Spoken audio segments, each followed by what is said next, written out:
नई value add करनी है ना। जैसे भी फ्रूट्स में क्या है, ऑब्जेक्ट है ना, की एप्पल वैल्यू, है ना, की वैल्यू, ठीक है। अब एक न्यू यहाँ पे ऐड करना है अपने को, जिसका की देना है ये, और अमाउंट ये देना है, ठीक है। हैं? तो अब क्या होगा, यहाँ पे कीवी भी ऐड हो जाएगा ना।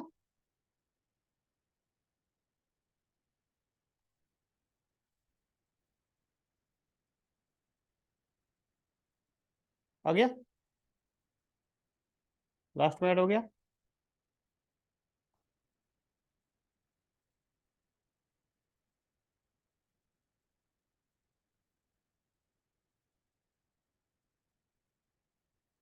अब देखो रेस्ट पैरामीटर, ठीक है। रेस्ट पैरामीटर क्या होता है, जब अपन फंक्शन बनाते हैं ना, ठीक है। जैसे अपन ने एक फंक्शन बनाया, ध्यान से देखो।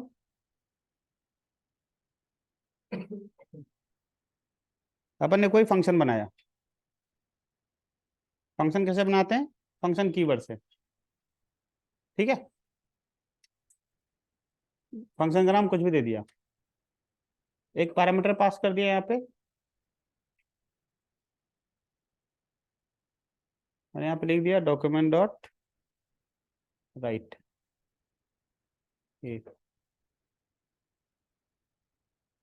अब यहाँ कितने आर्गुमेंट पास कर सकते हैं, यानी वैल्यू पास कर सकते हैं। यहाँ एक पैरामीटर देखिए पास कर सकते हैं ना, लेकिन एक से ज्यादा पास करना हो तो यहाँ डॉट लगा दो, एक दो तीन डॉट, ठीक है।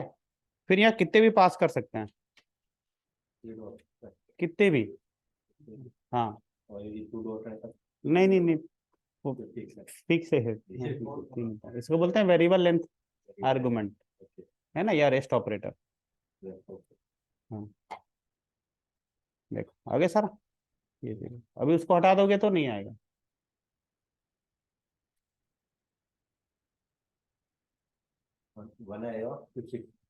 ठीक है। हाँ, समझ आ गया ना, ये चीज है।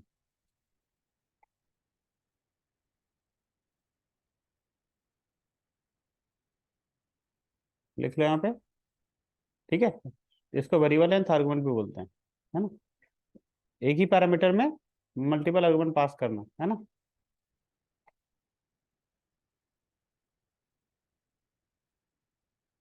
देखो एक साथ प्रिंट कर दिया, लूप भी चला के प्रिंट कर सकते हो, है ना, ठीक है। एक बार तीन पास कर दिया, है ना, ऐसे एक बार दो पास कर दिया, ऐसे कितने भी पास कर सकते हो, है ना। ठीक है? और यहाँ पे एक से ज्यादा वैल्यू कलेक्शन में लेता है ये, हम क्या करेंगे, एक एक वैल्यू रीड करना है तो लूप भी चला सकते हैं ना इस तरह से, तो हर एक वैल्यू का स्क्वायर भी निकाल रहे हैं, है ना। हाँ, कुछ भी कर सकते हैं ना, फॉर आई ऑफ ए, एक एक वैल्यू आ गया, तो यहाँ पे लिख दो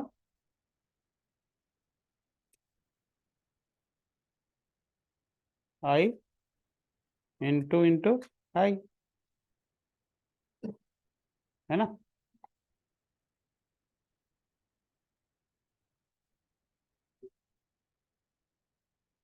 दो ब्रैकेट आ गया, आ गया, हर एक का स्क्वायर निकल गया।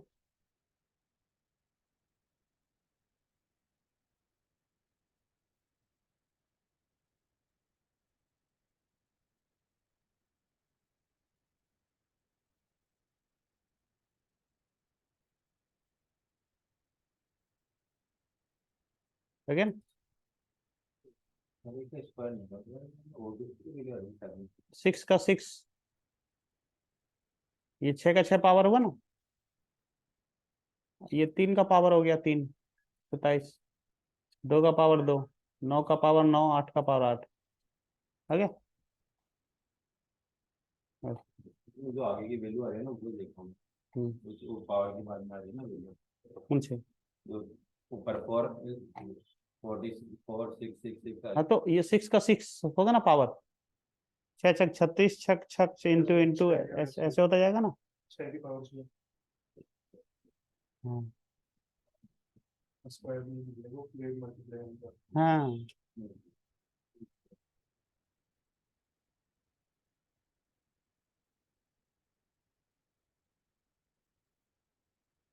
देखो आ रहा,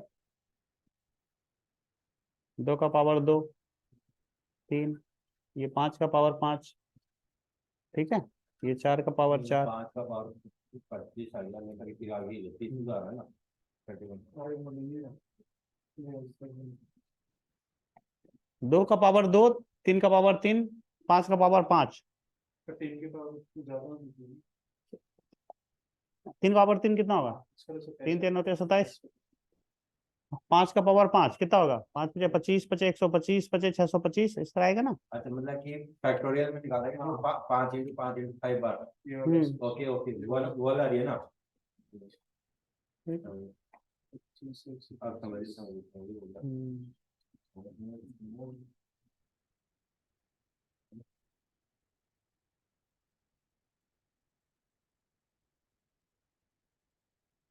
ठीक है,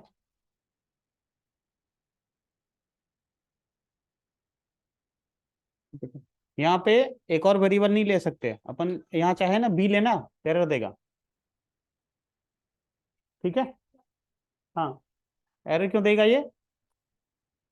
क्योंकि ये कितने भी वैल्यू का ले सकता है, तो फिर ये एक्स्ट्रा क्यों आएगा?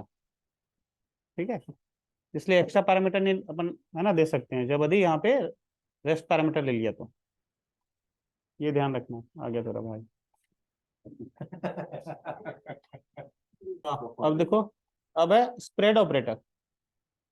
ठीक है, स्प्रेड ऑपरेटर होता क्या है ना, किसी भी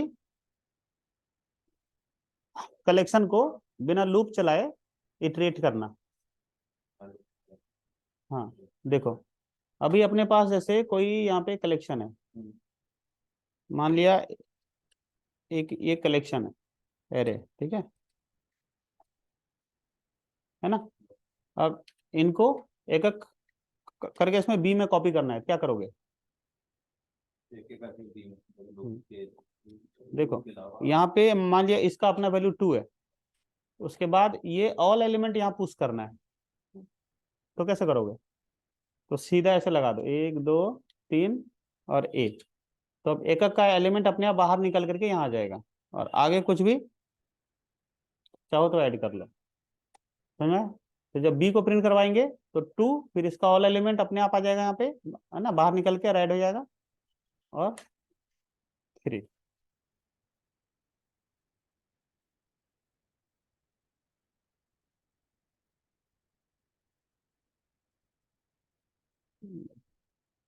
यानी ये तो कंप्लीट अपने वैल्यू को है ना। हाँ, तो किसी भी कलेक्शन से निकाले तो वो तो ईच, हाँ, ईच वैल्यू को रीड करना हो, निकालना हो बाहर, तो उसके लिए यूज करते हैं। लिख लो। मॉड्यूल क्या होता है कि मान लिया अभी कोई अपन ने यहाँ पे एक फंक्शन बनाया, है ना, क्या बनाया? फंक्शन बनाया, ठीक है।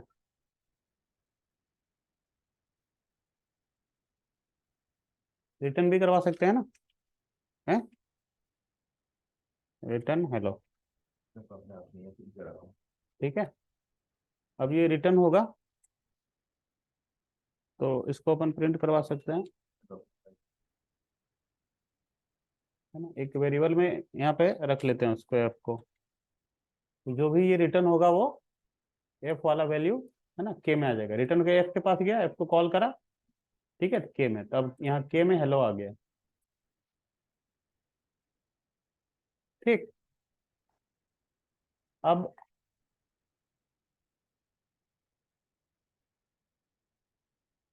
यहाँ हो गया कॉल।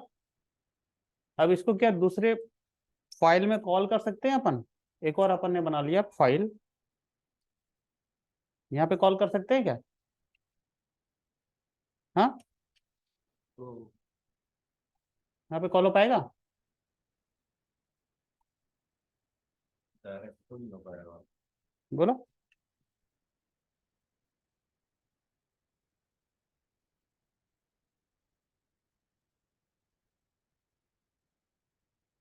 ये हो पाएगा क्या कॉल? नहीं, डायरेक्ट नहीं पाएगा कुछ, लिंक। ठीक है, यहाँ बोलेगा अनडिफाइंड है ना, ये एफ को जानता ही नहीं है। तो अपने को क्या करना पड़ेगा, उसको तो पहले यहाँ पे इंपोर्ट करना पड़ेगा। स्क्रिप्ट SRC, नाम क्या है उसका, a.html।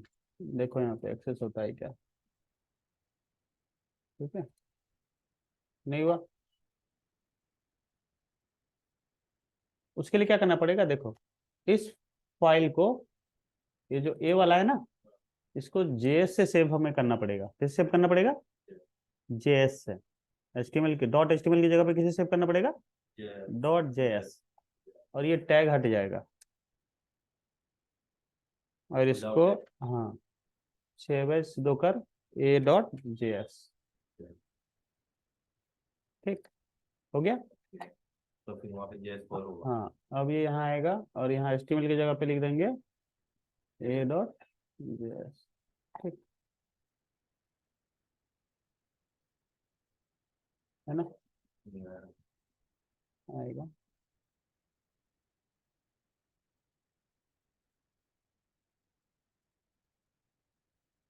ये .js से हो गया सेव। अब इसको स्क्रिप्ट SRC करके एक्सेस लिया कर, है ना, फिर अलग से कॉल कर लेंगे, एक अलग से स्क्रिप्ट लगाना पड़ेगा। स्क्रिप्ट लगेगी। हम्म,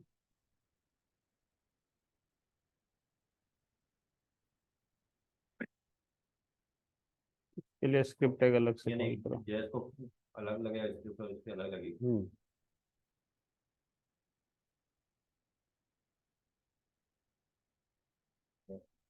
लोड नहीं हुआ, दोबारा कॉल करो।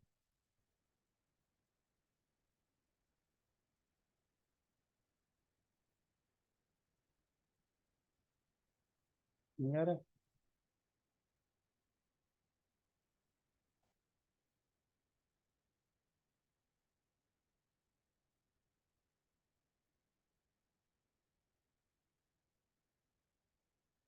तो रन करो ये।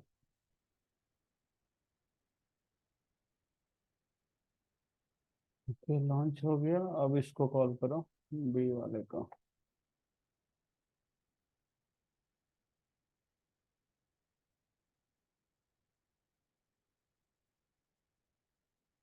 ठीक आ गया।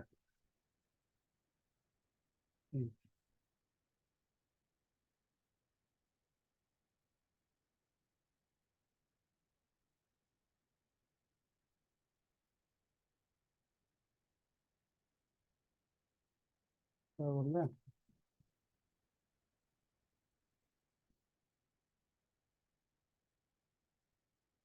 यहाँ से नहीं रहना, यहाँ से डायरेक्ट कॉल करो, है ना, फिर गया। ये नहीं वो जो गूगल वाला है ना, गूगल वाला तो इसमें नहीं देखना होगा। आ गया, ठीक है ना। तो अपन क्या करेंगे, सबसे फर्स्ट VS कोड कहाँ गया, फर्स्ट फाइल जेएस एक तो a.js करके फाइल बना लेंगे जिसमें स्क्रिप्ट टैग नहीं होता है .js में। HTML में स्क्रिप्ट हमें चलाने के लिए लिखना पड़ता है स्क्रिप्ट टैग, ठीक है, लेकिन JS से जब सेव होता है तब स्क्रिप्ट टैग की जरूरत नहीं है, डायरेक्ट लिख लेंगे। दूसरा, इसको बी में एक्सेस करना है अपने को, ठीक है, तो एक्सेस कैसे करेंगे अपन, इस तरह से स्क्रिप्ट टैग ले लेंगे, SRC में ये JS वाला फाइल इस तरह से ऐड कर देंगे, ठीक है, फिर स्क्रिप्ट टैग लिया और F को कॉल कर लेंगे इसको, समझ में ये होता है मॉड्यूल।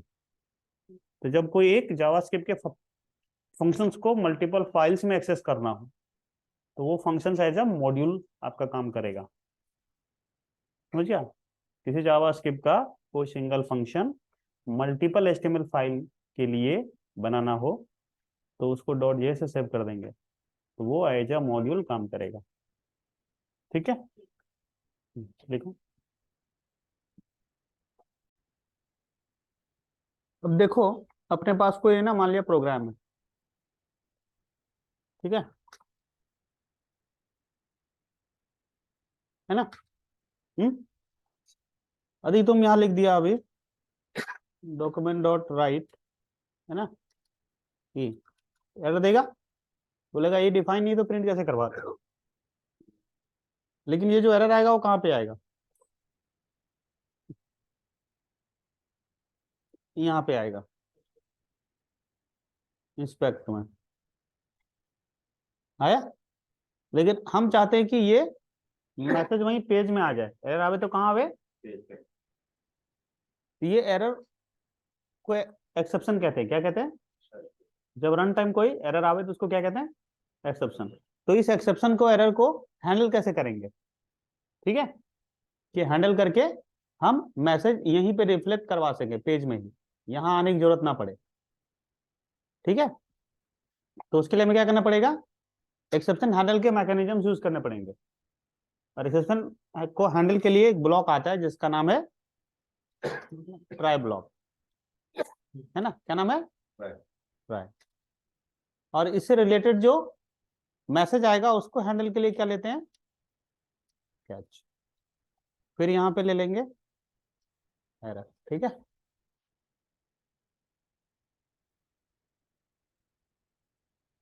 और जो भी मैसेज देना हो यहाँ दे दो,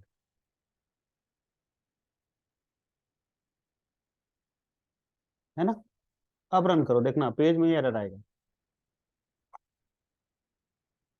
आ गया, समझ में आया? तो इसको बोलते हैं एक्सेप्शन हैंडलिंग।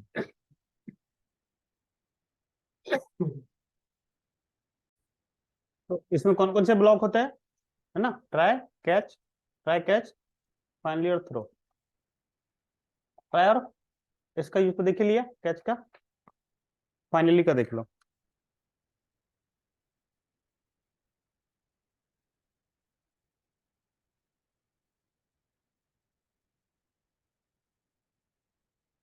फाइनली ब्लॉक हमेशा चलेगा, एरर आवे या ना आवे, ठीक है।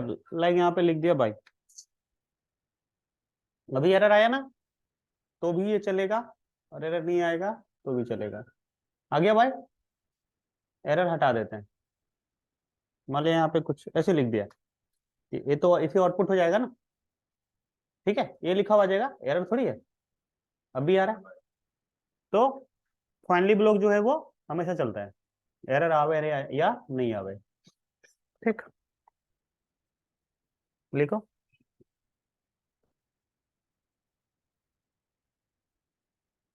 थ्रो का लिख लो, यूजर डिफाइन एक्सेप्शन बनाने के लिए होता है, यूजर डिफाइन एक्सेप्शन।